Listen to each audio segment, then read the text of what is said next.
Who would win in a street fight, Chuck Liddell or Bob Sapp? On August 28, 2004, inside the Mandalay Bay Events Center in Las Vegas, a single punch electrified the world of mixed martial arts. That night, Chuck Liddell knocked out Vitor Belfort during UFC 49, delivering one of the defining moments of early modern MMA. The victory reinforced Liddell's reputation as one of the most feared knockout artists of his era. But thousands of miles away in Japan, another fighter had already captured global attention for entirely different reasons. That man was Bob Sapp, a towering heavyweight whose sheer size and explosive power made him one of the most shocking attractions in combat sports during the early 2000s. The two men never fought. They competed in different promotions, different divisions, and under different circumstances.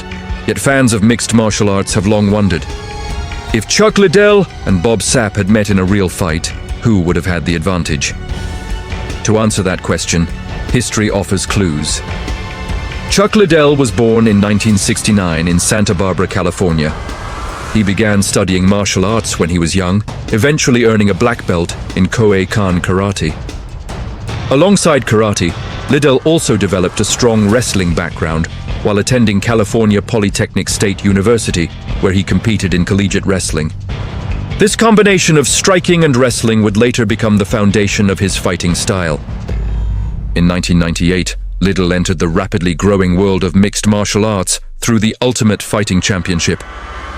At that time, the sport was still evolving. Many fighters specialized in only one discipline. Liddell, however, possessed a rare blend of skills: powerful boxing, effective takedown defense, and years of grappling experience. These strengths quickly made him a dangerous opponent.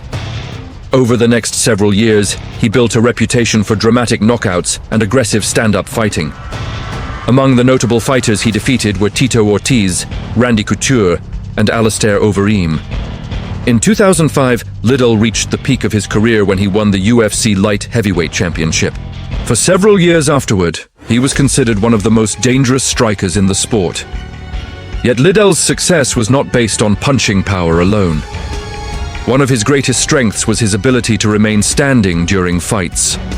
Opponents frequently attempted to take him down, but his wrestling background allowed him to defend against many of those attempts.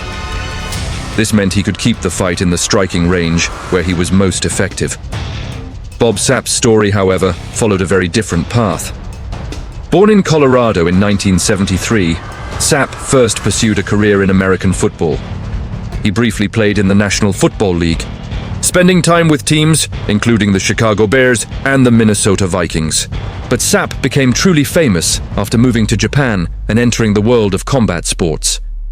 In the early 2000s, he began competing in both K1 kickboxing and Pride Fighting Championships, two of the most popular combat sports organizations in Japan at the time. Sapp's physical presence alone made him unforgettable. Standing about 6 feet 5 inches tall and weighing nearly 350 pounds, he dwarfed most of his opponents. Promoters often marketed him as a massive powerhouse, capable of overwhelming fighters with brute strength. In 2002, Sapp delivered one of the most surprising results in MMA history. He faced Brazilian champion Antonio Rodrigo Nogueira at Pride Shockwave 2002. At the time, Nogueira was widely considered one of the best heavyweights in the world. Yet, early in the fight, Sapp used his enormous strength to dominate the exchanges and knock Nogueira down several times. The spectacle shocked audiences. However, the fight also revealed the limits of raw power. As the match continued, Nogueira relied on technical grappling to survive the early assault. Eventually, he secured an armbar submission and forced Sapp to tap out. That bout became a famous example of the balance between size and technique in mixed martial arts. Comparing Liddell and Sapp highlights an enormous physical contrast. During his championship years, Chuck Liddell typically competed at around 205 pounds. Bob Sapp often weighed more than 340 pounds, giving him a massive size advantage. But combat sports history repeatedly demonstrates that size alone does not determine the outcome of a fight. Technical skill, endurance, and strategic experience often play equally important roles. This principle appeared clearly during the early years of the UFC, when fighters such as Royce Gracie defeated much larger opponents using Brazilian Jiu-Jitsu. Chuck Liddell represented a later stage in the sport's evolution. By the early 2000s, successful fighters needed a balanced skill set: striking ability, wrestling defense, and strong conditioning. Bob Sapp, meanwhile, became famous largely because of his extraordinary size and explosive power. His fights often drew massive audiences in Japan, where he was treated as both a combat athlete and an entertainment figure.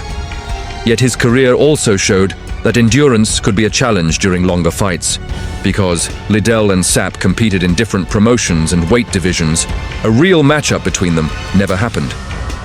Liddell focused primarily on the UFC's Light Heavyweight division, while Sapp performed mostly in heavyweight bouts in Japan. Still, the hypothetical matchup continues to fascinate fans of combat sports. It represents one of the oldest questions in fighting history. When strength meets skill, which one prevails? The answer, according to decades of MMA competition, often favors the fighter with better conditioning, technique, and experience. History never allowed Chuck Liddell and Bob Sapp to test that theory against each other. But the sport itself has offered the lesson many times. Raw power can shock the world, but over time, skill tends to decide the fight.